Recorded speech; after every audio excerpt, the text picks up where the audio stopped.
I'm Amy Cherry. This local news is a service of Flagler County's Toyota dealer, Beaver Toyota, here to wow ya.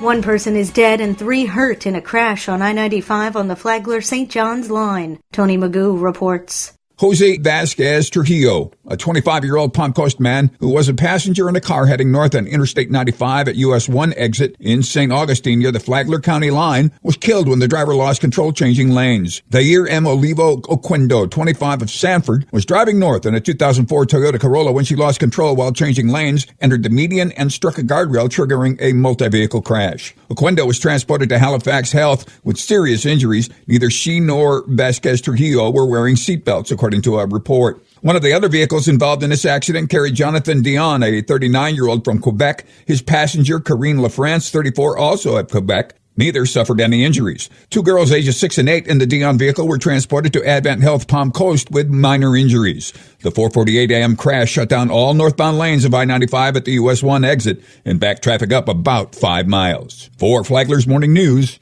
I'm Tony Magoo. This portion of Flagler's Morning News brought to you by the Daytona Beach International Airport. Save time, money, and stress. The Daytona Beach International Airport. Sunwing Airlines nonstop to Toronto. And starting in May, nonstop flights to New York City via American Airlines.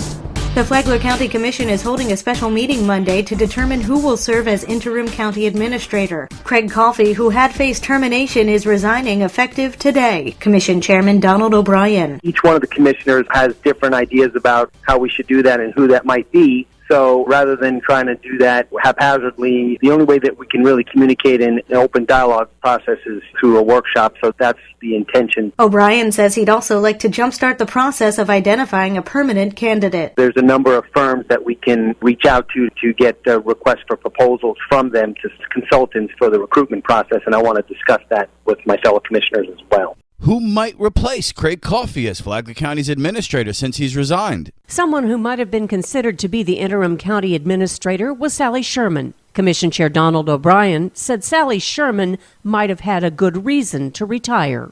As far as Ms. Sherman goes, she's a close friend and supporter, longtime team member of Mr. Coffey, so I think she might just feel that time for her to retire or move on. Sherman's last day on the job is January 31st, but O'Brien said he'd talk with her about changing that date. Others have said that Sally Sherman was double dipping, having retired from one government job to take on another. Commissioner Charles Erickson disagrees. That irritated me because that's not true at all. Sally Sherman declined WNZF's request for an interview, but said in her resignation letter, quote, "The past 10 years have been extremely rewarding. I've truly enjoyed the level of professionalism, high ethical standards, and dedication demonstrated by you," referring to Craig Coffey, which serves as an example to all. WNZF will carry the Flagler County Commissioners Workshop live Monday morning at 9. From the WNZF Newsroom,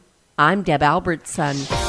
It could cost you more to park in Flagler Beach. A new proposal calls for $1 an hour parking along A1A in the resort town. The study suggests adding metered parking along 200 parking spaces on State Road A1A. It would also convert one of the city's 5 parking lots into a paid lot.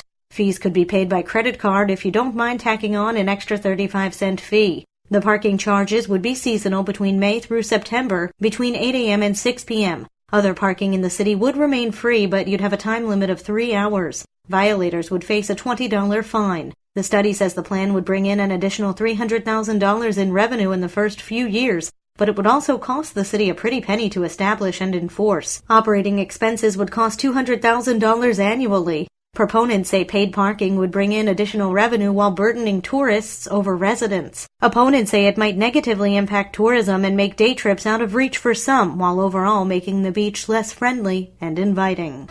A Palm Coast boy with cerebral palsy gets his wish. John Arking has the heartwarming story. On Thursday, the Flagler County Sheriff's Office collaborated with the Kids Wish Network and the Palm Coast Dunkin' Donuts to grant the wish of an 8-year-old Palm Coast boy. Philip Neal, Flagler County Sheriff Rick Staley, was one of those who came together for the special police-themed wish reveal inside the Dunkin' Donuts on Old Kings Road. This is a young man that has a medical condition that's dream is to be a police officer so he can eat all the donuts he wants.